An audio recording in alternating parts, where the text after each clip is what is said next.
Buenas tardes, buenos días, buenas noches, ¿cómo les va? Les voy a presentar la próxima charla con el doctor Marcelo Minghetti, que va a hablar sobre el uso de beta bloqueantes en los pacientes internados en terapia intensiva, un tema muy interesante, muy controvertido, muy discutido, así que veamos qué novedades hay sobre este tema. Muchas gracias, hasta luego. Hoy charlamos de beta bloqueantes en terapia intensiva. Recordamos que los beta bloqueantes se clasifican en receptores beta 1, beta 2, si se conocen beta 3, especialmente en pulmón, y que estos dependen mucho de su receptor, de su droga, de su concentración y de su dosis administrada. Recordamos, muy importante, la fórmula de tensión arterial, gasto cardíaco por resistencia vascular periférica o sistémica.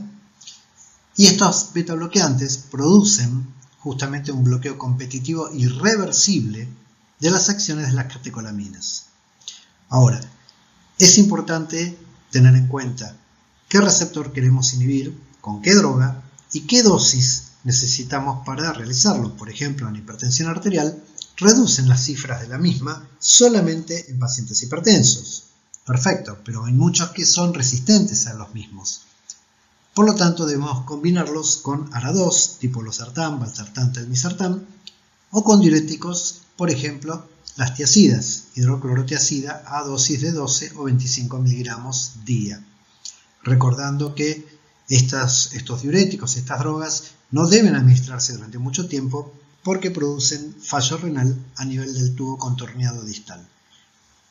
Los mecanismos de acción de estas drogas son central y periféricos, como la mayoría. A nivel central producen depresión de los centros cardiovasculares simpáticos, especialmente en el centro vasomotor bulbar, en los receptores beta 1.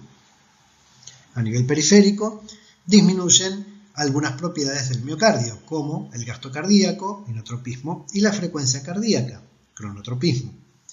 Disminuyen la liberación y síntesis de noradrenalina, muy importante en muchos mecanismos de hipertensión, por inhibición de la actividad simpática, disminución del volumen plasmático y disminución de la actividad plasmática de renina a nivel del riñón. Recordamos hace unos años usábamos el alisquirem, que era un inhibidor selectivo de la prorenina. Lamentablemente se descubrió que producía fallo renal en el filtrado del mismo, con lo cual se canceló su administración, su indicación y por supuesto su venta. La farmacocinética de estas drogas, tenemos en cuenta siempre la absorción. Casi todos estos fármacos se absorben muy bien luego de su administración oral, especialmente el propranolol y el metoprolol, con una concentración o pico plasmático máximo a las 3 horas luego de su ingesta. La biodisponibilidad es con una biodisponibilidad baja, con un metabolismo hepático extenso, y existe más fármaco en la circulación a mayor dosis. Por eso hay que tener cuidado cuando vamos subiendo la dosis del beta bloqueante, porque tenemos mayor efectos adversos, que ahora los vamos a ver. Y en la distribución, estos se distribuyen con gran rapidez y en grandes volúmenes. El propranolol, de vuelta, es lipofílico y cruza la barrera hematoencefálica. Recordemos que el propranolol lo usamos muchas veces en crisis tirotóxicas o hipertiroidismo sintomático. La cardioselectividad tiene afinidad mayor por los receptores beta 1, que se encuentran, de nuevo, corazón, riñón y adipocitos, que por los 2 o los beta 2, que se encuentran a nivel bronquial, arterial, muscular, pancreático y hepático. La cardioselectividad es dependiente de la dosis y puede perderse a dosis altas, así que esto tiene que ser regulado en forma muy personal con cada paciente y con cada patología, de acuerdo a la indicación y al objetivo que tengamos en ese momento. Las características son lipofílicos y no lipofílicos. El grupo de los lipofílicos se metabolizan en el hígado, sufre un metabolismo de primer paso hepático y esto causa una baja disponibilidad, una vida media más corta y atraviesan fácilmente la barrera hematoencefálica.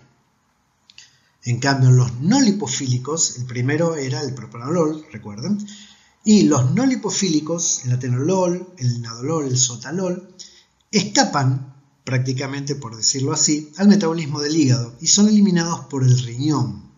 La vida media es más larga y tienen mucha dificultad para atravesar la barrera hematoencefálica. Además, algunos tienen actividad simpático-mimética, ¿sí? Es la capacidad que tiene ese beta bloqueante de producir una respuesta agonista del receptor beta. Entonces, cuidado con los beta bloqueantes que elegimos. Esta da lugar a una menor caída de frecuencia cardíaca y del gasto cardíaco. Sí, perfecto, pero a veces lo que estimulan es peor el remedio que la enfermedad. Y tenemos algunos que son en pequeñas medidas, vasodilatadores periféricos. Causan un bloqueo del receptor alfa o independiente del mismo.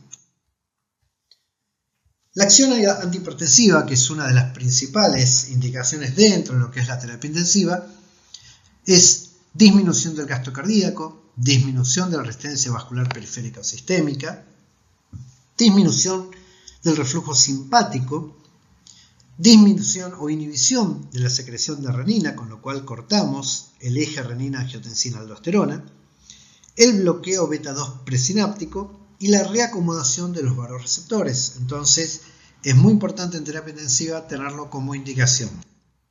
No todos, sino nosotros elegimos en lo posible los más cardioselectivos o los cardioselectivos tipo beta-1.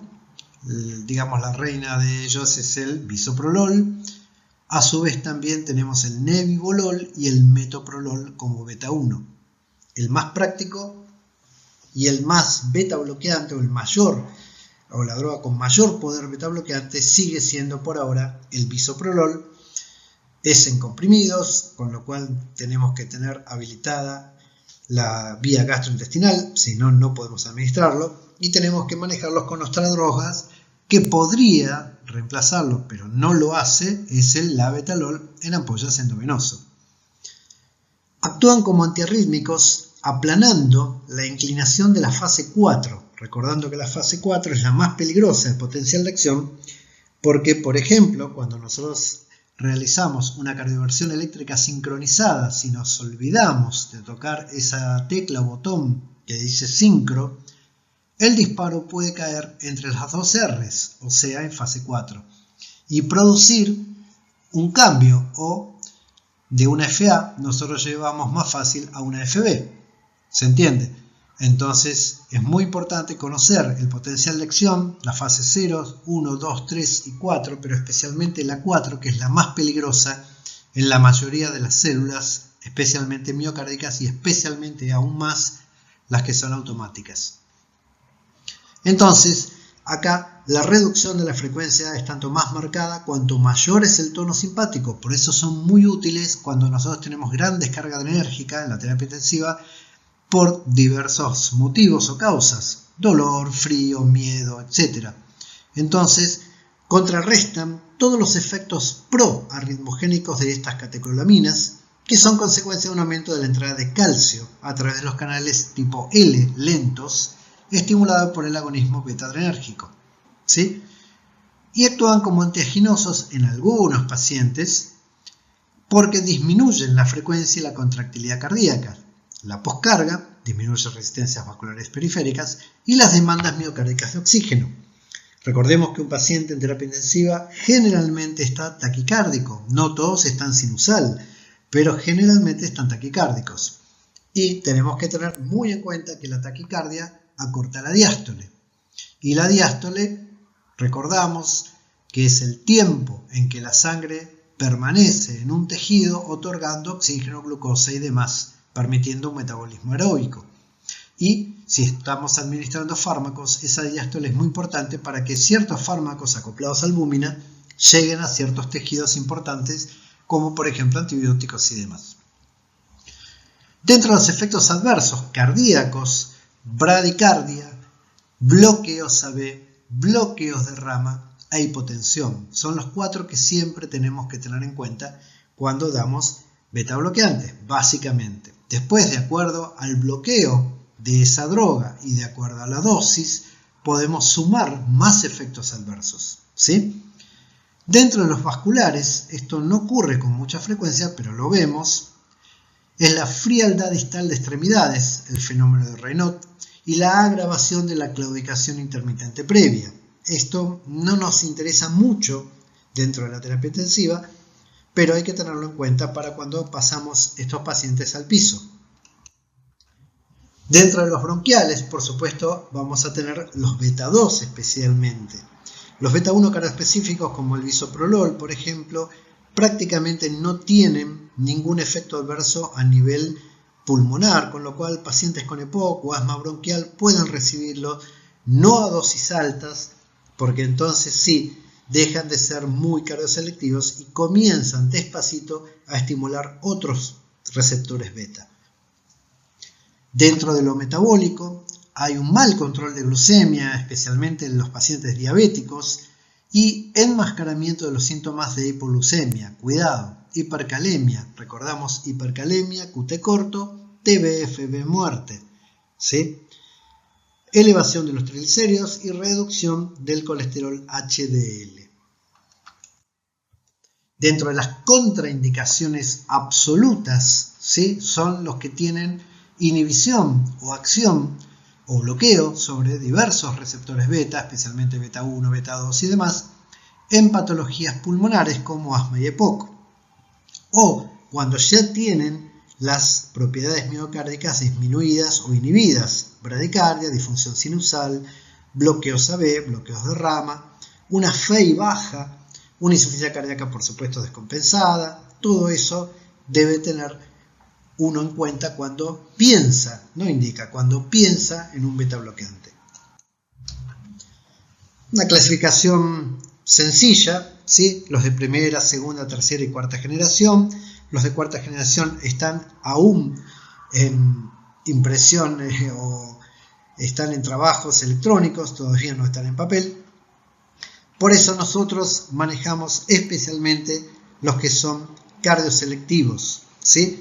Recuerden, bisoprolol, vía oral, se titulan como muchas otras drogas a 1 o 2 veces por día y vamos subiendo la dosis de a poco. Podemos empezar con 1.25 o 2.50 cada 12 o 24 horas, del bisoprolol hablamos, y podemos ir titulando y viendo y evaluando la frecuencia cardíaca, la presión arterial y a ver cómo se maneja su FEI, su fracción de eyección. ¿Qué ventajas tenemos? Y bueno, es como dijimos, los beta 1 cardioespecíficos a una dosis habitual, 2,5, 5 o 10 a lo sumo de bisoprolol, nosotros estamos tranquilos que actúa sobre el corazón y prácticamente no va a tener acción sobre los beta 2 en el pulmón.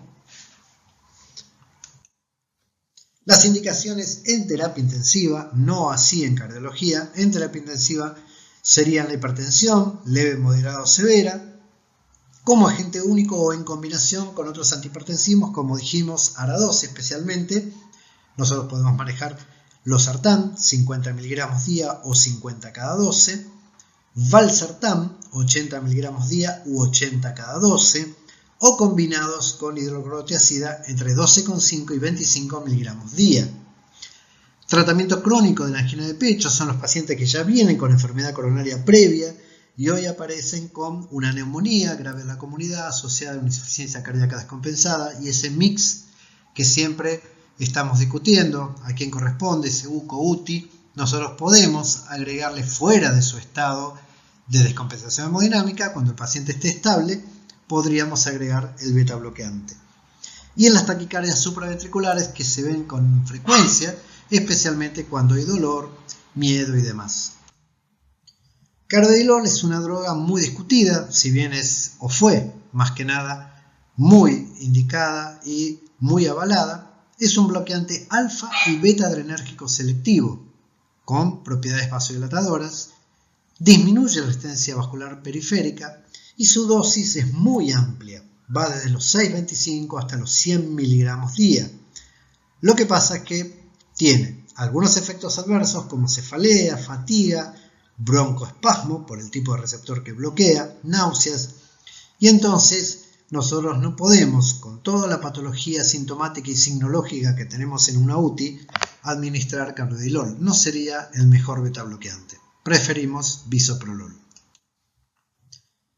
Y los mecanismos de acción sobre el corazón, en este caso hablamos de nuevo sobre un beta 1 cardioselectivo, disminuye la necesidad de oxígeno, nada menos que en un paciente en shock séptico. Reduce el ritmo cardíaco, como dijimos, efecto cronotrópico negativo, permite que haya una mayor diástole, importantísimo en los tejidos o cortezas importantes como cerebro, retina, corazón, riñón. Disminuye la fuerza de contracción del corazón, haciendo, entre comillas, que el corazón tenga una mayor efectividad en su contractilidad. Efecto inotrópico negativo, pero controlado. Y bloquea ciertas acciones del simpático, reduciendo la contracción de los vasos sanguíneos. Es muy útil en los pacientes que están con gran descarga adrenérgica. Sencillo, pero muy útil. Muchas gracias por su atención.